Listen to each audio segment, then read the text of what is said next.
सुनसान था, इसलिए दोनों की आवाजें किसी को भी सुनाई नहीं दे रही थी। माँ को क्यों बीच में लाई? उस लड़के ने भड़क कर गुस्से में लड़की का गला पकड़ लिया। अभिनव ये नजारा देखते ही अपनी गाड़ी से उतरकर उन दोनों के पास भाग कर गया। अबे छोड़ उसको। लड़के ने जब पलटकर देखा तो वो अभिनव को देखकर हैरान हो गया। उस लड़की की भी जब सांस में सांस आई तो वो अभिनव को देखकर हैरान हो गई। अभिनव तुम? उस लड़की ने पूछा। चाहत, ये सब क्या हो रहा है? अभिनव ने उसकी तरफ घूरते हुए कहा। फिर उसने उस लड़के को भी देखा। वो लड़का भी अभिनव को घूर रहा था। इतने में चाहत को न जाने क्या सूझा और वो सीधा अभिनव से जाकर गले लग गई और बोली, अभिनव, ये लड़का मुझे परेशान कर रहा है। ये मेरे पीछे पड़ा हुआ है। बाबू, आई एम रियली सॉरी। मैं तुमसे नाराज होकर होटल से निकल तो आई, लेकिन मुझे नहीं पता था कि मैं इतनी बड़ी मुसीबत में फंस जाऊंगी। आज के बाद तुम जो कहोगे मैं वही करूंगी, पर प्लीज मुझे इससे बचाओ। चाहत के मुंह से यह सब सुनकर सिर्फ अभिनव ही नहीं बल्कि श्याम भी हैरान हो गया था। सब जानता हूं मैं, ये आदमी कोई तेरा बॉयफ्रेंड नहीं है, श्याम ने कहा। चाहत ने जवाब दिया, श्याम, तुझे विश्वास क्यों नहीं हो रहा है? ही इज माई बॉयफ्रेंड और हम जल्दी शादी करने वाले हैं। अब प्लीज मेरी लाइफ में इंटरफियर करना बंद कर। माना कि वी वर टुगेदर, लेकिन अब हमारे रास्ते अलग हो चुके हैं और मैं अभिनव के साथ बहुत आगे निकल आई हूँ। चाहत का जवाब सुनकर अभिनव हैरान हो गया। इतने में चाहत ने अभिनव को देखकर आंख मारी तो वो सारा माजरा समझ गया। चाहत नाटक कर रही थी। ऐसे में अभिनव ने चाहत को दूर किया और श्याम के पास आकर बोला, अगर तूने मेरी चाहत को आंख उठाकर भी देखा तो आज जिंदा घर नहीं जाएगा, याद रखना। जिस कॉन्फिडेंस के साथ अभिनव ने यह कहा, श्याम को उससे डर लगने लगा। हालांकि वो अभी भी कन्विंस नहीं हुआ था कि अभिनव चाहत का बॉयफ्रेंड था, जिस बात से उसे हंसी भी आ रही थी। वो बस चाहत से दूर होना चाहता था, लेकिन उस लड़की के प्यार के आगे उस टाइगर की ताकत भी कमजोर पड़ रही थी। शाम से ये नजारा देखा नहीं जा रहा था। वो गुस्से में अभिनव के पास आया और उसे मारने की कोशिश करने लगा। इससे पहले कि वो अभिनव पर हाथ उठाता, अभिनव ने उसका हाथ पकड़ा और जोर से मरोड़ दिया। शाम को एहसास हो गया था कि अभिनव से पंगा लेने में उसकी जान जा सकती थी। ऐसे में शाम गुस्से से जमीन पर थूककर अपनी गाड़ी की ओर जाने लगा। इसी वक्त अभिनव ने भी चाहत को दूर किया और शाम को जाते देख वो उस पर चिल्ला पड़ा, आज के बाद दिख मत जाइयो, समझा ना?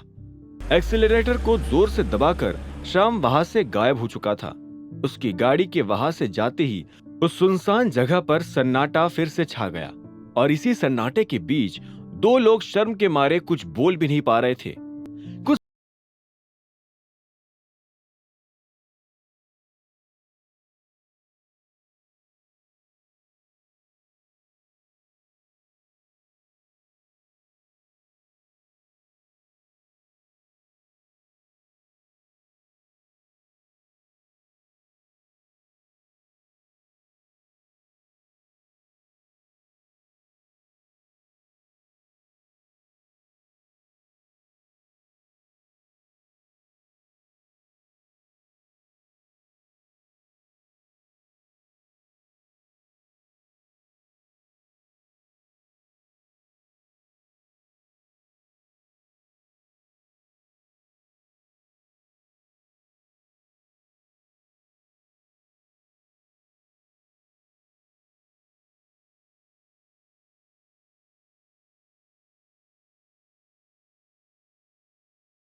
को देखकर अभिनव के मन में अभी भी डाउट था। चाहत, सच सच बताना, उसने तुम्हारे साथ कोई जबरदस्ती या चोट तो नहीं पहुंचाई ना? देखो अभी भी वक्त है, हम उसका पीछा करके उसे पुलिस के हवाले कर सकते हैं। अभिनव की उसके प्रति केयर देखकर चाहत को मन ही मन अच्छा लगा। उसने एक छोटी सी स्माइल के साथ नजरें ऊपर करके जवाब दिया, नहीं अभिनव, मैंने कहा ना, तुम टाइम पर पहुंच गए थे। Again thank you so much.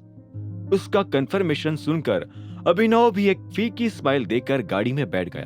दूसरी ओर एक कमरे में लाइट बंद किए और बड़ी स्क्रीन लगाए एक आदमी वीडियो गेम खेले जा रहा था कि अचानक उसके कमरे का गेट खुला और अंदर आए शख्स ने उसका कंट्रोलर छीन लिया और जमीन पर पटक कर उसके टुकड़े टुकड़े कर दिए।